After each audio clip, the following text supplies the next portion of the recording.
New tonight, a man is dead after deputies used a stun gun on him during an arrest near St. Joseph. Authorities say a drug strike force was trying to carry out an arrest warrant today. They say deputies got into a struggle with a man after he threatened them with a baseball bat. That's when they got into a fight and they used a taser.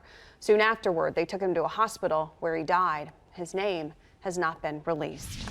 New tonight, a very disturbing trend. More of our children are choosing to take their own lives. And as KCTV 5's Lisa D'Souza explains, a local woman has made it her mission to encourage parents to speak up about the problem. Well, it's hard to stomach, but more children are dying by suicide. According to the CDC, the number of children ages 10 to 14 choosing to take their own lives has doubled in the past 9 years. Talking about this statistic, so critical, especially to one mother in Belton.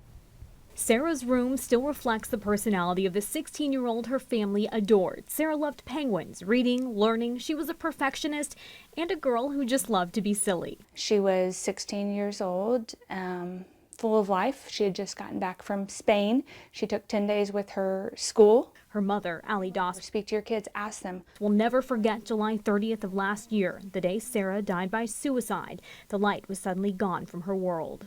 Sarah, being the perfectionist, thought she could handle it all even though she didn't have to. Unfortunately, we didn't see it, and so Sarah suffered in silence. Doss is now an advocate for talking openly about suicide. She says it rattles our communities more than we realize. After she passed, I learned of 5 that I had never heard of.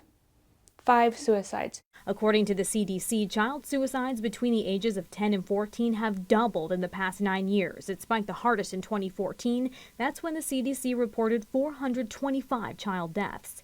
I'm glad that there are some substantial numbers to support what we have already felt in the community. She's since started her own nonprofit and helped pass the Jason Flatt Act in Kansas, requiring teachers learn what to look out for.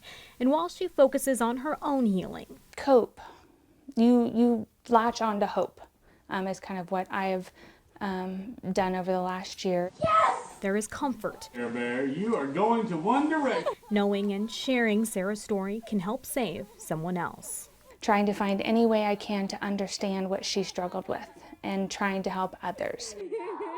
And Sarah's mother says she never showed any signs of depression. If you need help or know someone who does, the National Suicide Prevention Hotline number is at the bottom of your screen. Lisa D'Souza, KCTV 5 News.